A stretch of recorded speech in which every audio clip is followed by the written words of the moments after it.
congratulations. How does it feel to be a new dad? Feels great. It's a learning experience at every turn, so just trying to soak it all in and enjoy the little moments that we get along the way. Vibes are high outside the ring for you, and inside the dressing room vibes seem pretty high right now. What's kind of the feeling and the mood going on in here right now? Yeah, we got a little positive momentum going, and we like what we're doing as a team, and every game is another experience and another time to prove ourselves and show what we can do, so we're having fun with it, and we're just trying to keep it going. Defensively, as a group, what's been going right for this group in this win streak? I just think that we've been playing simple, getting the puck to the forwards quickly, not spending a whole lot of time in our zone, and we've also gotten a lot of help coming back from the forwards and playing as a unit of 5 on defense. What are some of the biggest things that Coach McLellan has changed that's helped you guys get some momentum here? Yeah, I think it's just kind of, you get the new coach boost, obviously, and then, having accountability all over the ice for everybody, no matter who you are. If you're, a 15-year veteran or if you're a rookie, everyone's treated the same, and the standards are very high, and I think guys have been living up to them. How hard is it to be receptive to a new coach? It feels like this group is doing a good job, but how difficult can that transition be? Yeah, I think anytime you get a new voice in the locker room, it's going to be different, and there's going to be change, and there's a little uncertainty. But I think the group has responded well, and like I said, we're just trying to show every game what we can do. Leading up to this streak, it felt like consistency was one of the biggest issues with this team, night in and night out. What's the key to keeping this going? I think just not getting complacent. We've had a good run here, but we're still on the outside looking in for a playoff spot, and we're not satisfied, and we're still hungry, and we just got to keep going. And I'm sure you all know what the standing situation is in the Eastern Conference right now. It just feels like it's kind of log jammed at the moment, but having a team like the Blackhawks who kind of sits below you guys in the standings, how important is it to take care of business against teams like this and opportunities like this? For sure. If you're playing teams above you in the standings, you want to climb up, and if you're playing teams below you in the standings, you want to keep them down there and lengthen the space between you in terms of points. So, every game is huge, no matter who you're playing, and you can't relax for a second in this league because every team is good. All right, which teammate has given you the best advice about being a dad? There's been a lot of guys, actually. There's a lot of dads on the team. I think Jeff Petrie is maybe the most experienced dad, so he's been giving me some good tidbits. But everybody's been sharing a couple things here or there, and I'm experiencing it all as we go, and it's been fun. That's all, dude. Yeah. You talked the other day about the second periods have been a little bit of a issue for you guys. What can you do to? Obviously, I'm sure there's nothing specific to the second period that needs to change. But we've talked about our conditioning element, but if that was the case, then the third periods would look ugly too. So I think we just we wander away from the game plan a little bit. We're not as direct as we are when we start games, and we seem to find a way to get it back in the third. So we're going to focus on trying to fix that over the next little bit. But you're never perfect throughout the game, so there's going to be lulls, there's going to be ups and downs. So we just got to make those less common and shorter. Are you someone that likes to kind of address the team before every period, or you kind of like to leave alone? No, I'll go in between each period.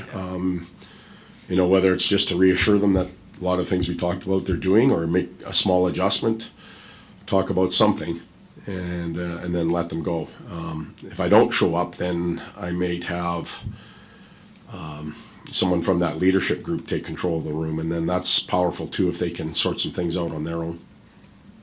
I'll ask any update on any of the injury guys? No PD, no Alex. I think those are the only two we have. Yeah. So no update, no. You've mentioned a couple times the importance of moving up the ice in a 5-man unit. Where's the value for you there, and what sorts of things happen that sort of can disrupt that in a game? Well, the game is really fast, and when you can get 5 people into an area, it makes it almost impossible to make a pass or handle the puck from a defensive standpoint. So we'd like to see 5 guys within our system or our structure in the picture almost all the time. Obviously, the game's going to get stretched out a little bit. But you can't forecheck with just 2 players. You can't forecheck with 3. You have to have 5. And then the same thing coming back into our zone. You can't defend with 2 or 3. You have to defend with 5 and be positionally sound. And we talk about owning the important ice.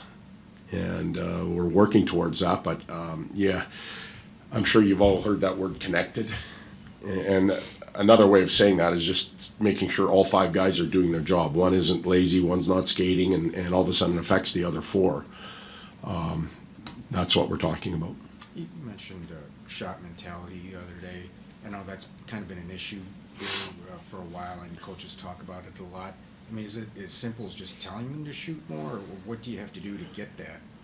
I think if you explain, or we're trying to explain to them what happens off a shot, and it's the action's one thing. The carrot is what you're really hoping for. So the other night when Simon took a shot, the carrot was Joey working in and getting rewarded for a rebound.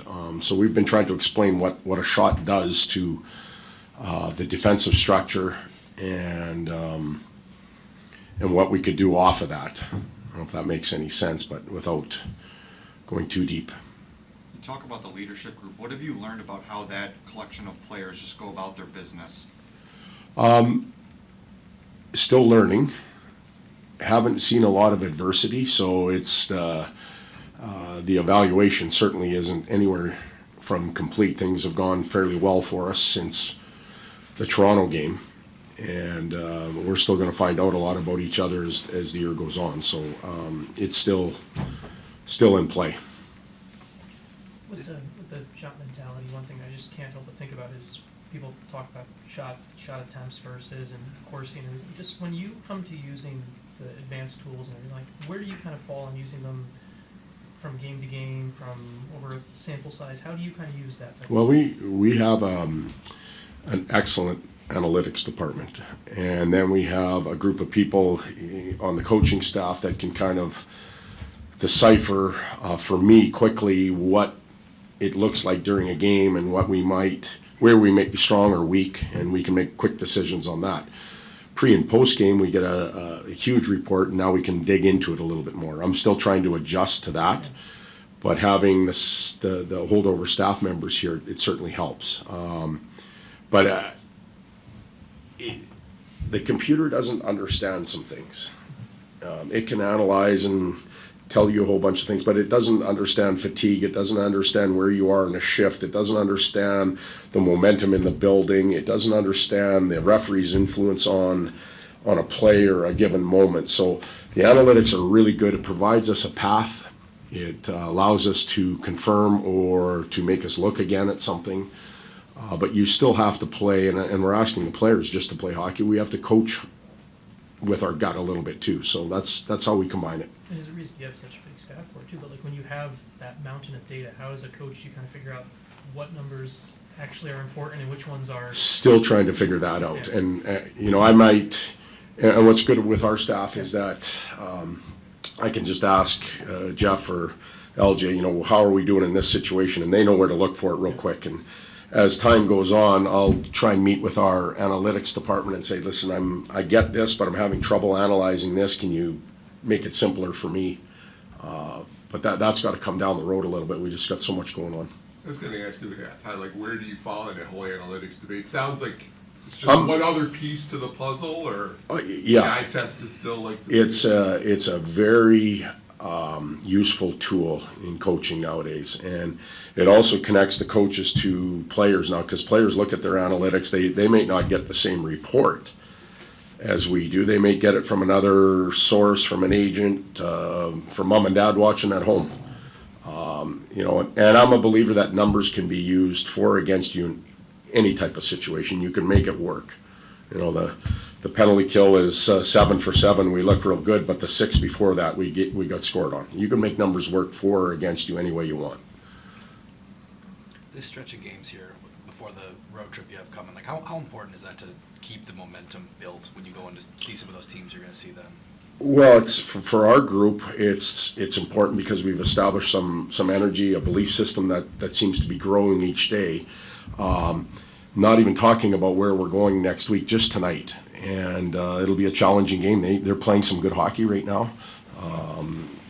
Bedard is obviously heating up, and when your young leader is feeling good, everybody else probably feels good around him. So that's all we're looking at. We're not talking about momentum going into Florida next week or anything like that. We deal with the moment.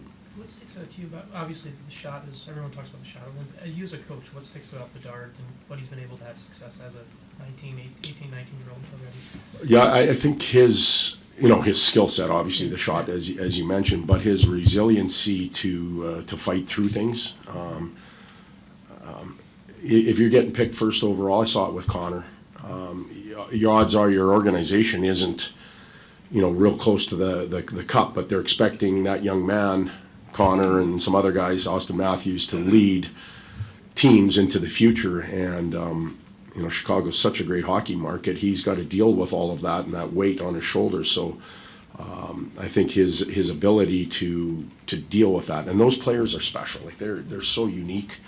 I don't know Connor Bedard personally, but Connor McDavid I do, and his ability to put the organization on his shoulders at a young age under so much scrutiny and still be the player that he was then and has become now is remarkable. There's a lot of guys the majority of the guys in the league would struggle with that. And as a coach, when you dealt with it from before in Edmonton, there's a bit of, for lack of a better word, a circus that comes with it, right? Like every single thing that's surrounds it. exactly. Like, and what's that like as a coach and for other players too? Because we talk about them handling it, but as a team, everyone single knows, hey, everyone's going to gather around this guy. This is like, what's that like handling? It's probably a relief for some other players. Like when we wheeled into a city and Connor, everybody went, and the rest of the guys could breathe a little bit. But the good team guys found a way to take some of that away from Connor. Hey, you know what? I'm right here. Let's talk about it. Those types of appearances. I'll do it for you. So that's how our group behaved there. I'm not sure how it's happening there, but it's taxing for the individual, and sometimes the rest get let off the hook. See you tonight. Thank you.